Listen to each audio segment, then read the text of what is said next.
কারিম আসলতে আজি আমি উপস্থিত হয়েছিল শ্যামপুর অঞ্চলত উচ্ছেদিত যে পুনঃসংস্থাপিত যে এলাকা এই এলাকাত রাজ্যিক জমিয়তর সম্মানীয় সভাপতি হজরত মৌলানা মুস্তাক আহমদ সাহাবর নির্দেশ মর্মে আজি আমি উপস্থিত হয়েছোঁ দৰং জিলা জমিয়তৰ যিমান কাৰ্যকৰী সদস্য লগতে 40টা আঞ্চলিকৰ সভাপতি সাধাৰণ সম্পাদক আদি কৰি সকলোৱে আমি আজি ইয়াত জমা হৈছোঁ। 8টা শিবিৰ আছে।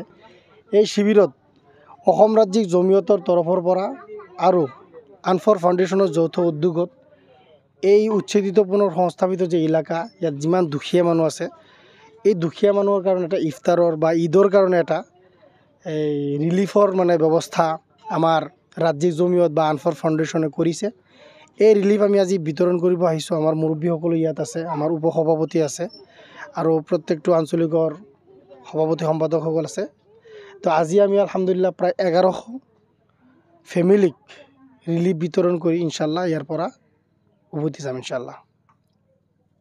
প্ৰথমে মই আমাৰ আনফৰ ফাউণ্ডেশ্যন মানে কৰ্তৃপক্ষক ধন্যবাদ জ্ঞাপন কৰিছোঁ আৰু আমাৰ দৰং জিলাৰ জমিয়তৰ মাননীয় সভাপতি আবু বকৰ ছিদ্দিক সাহেবক বহুত বহুত ধন্যবাদ জ্ঞাপন কৰিছোঁ, কাৰণ তেখেতৰ চেষ্টাত এই আজি যি এটা কাৰ্যসূচী হাতত লোৱা গৈছে এইটো তেখেতে মুখ্য ভূমিকা লৈছে। আমি আশা কৰিছোঁ ইয়াৰ দ্বাৰা সামান্যভাৱেও যদি আমাৰ মানুহখিনি অলপ উপকৃত হয়, আমাৰ জমিয়তৰ প্ৰতি যাতে তেখেতসকল আকৃষ্ট হয় আৰু ভৱিষ্যতে জমিয়তে তেখেতসকলৰ যিসকলক আমি সহানুভূতি আগবঢ়াই আছোঁ তেখেতসকলৰ প্ৰতি আমাৰ জমিয়ত সদায় কাম কৰি আগবাঢ়ি যাব। আৰু তাৰ কাৰণে আমাৰ দৰং জিলা জমিয়তৰ কৰ্তৃপক্ষলৈ আমি সমূহ ৰাইজৰ পৰা দোৱা বিচাৰিছোঁ।